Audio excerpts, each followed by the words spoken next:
কবিতা কয়া যায়, আমার কবিতা হইল, আমার কবিতা ওই দেখা যায় তাল গাছ হবে না, আমার কবিতা হবে ওই দেখা যায় কবরস্থান, ওই আমাদের ঘর, ওইখানেতে থাকতে হবে সারা জীবন ভর।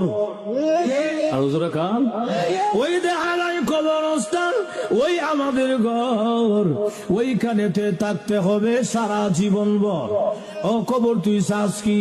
টাকা পয়সা নেসনি, সুদ ঘুষ কাসনি বলে না, টাকা পয়সা নেই না, সুদ ঘুষ খাই না, মুমিন বান্দা পাই না। একজন যদি পাই এমনি জান্নাতের বাগান হয়ে যায়।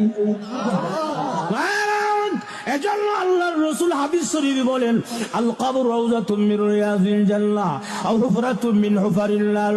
কবরটা কারোর জন্য জাহান্নামের গাড়া হবে, আবার কারোর জন্য জান্নাতের বাগান হবে। আল্লাহর রাসূল বলেন, ঈমান আমল যদি খারাপ হয়, বেনামাজি হয়, তাহলে কবরের মধ্যে বিষাক্ত সাপ দেওয়া হবে ৯৯টা, এক এক ধরনের শাস্তি আরম্ভ হয়ে যাবে। আল্লাহ যদি পক্ষান্তরে ঈমান আমল ভালো হয়, ৫ ওয়াক্তের নামাজি হয়, এই লোকটাকে কবরের মধ্যে রাখতে দেরি হবে। একজন ঘোষণাকারী ঘোষণা দিবে, ও আলবিসুহু মিনাল জান্নাহ ও আফরিসুহু মিনাল জান্নাহ,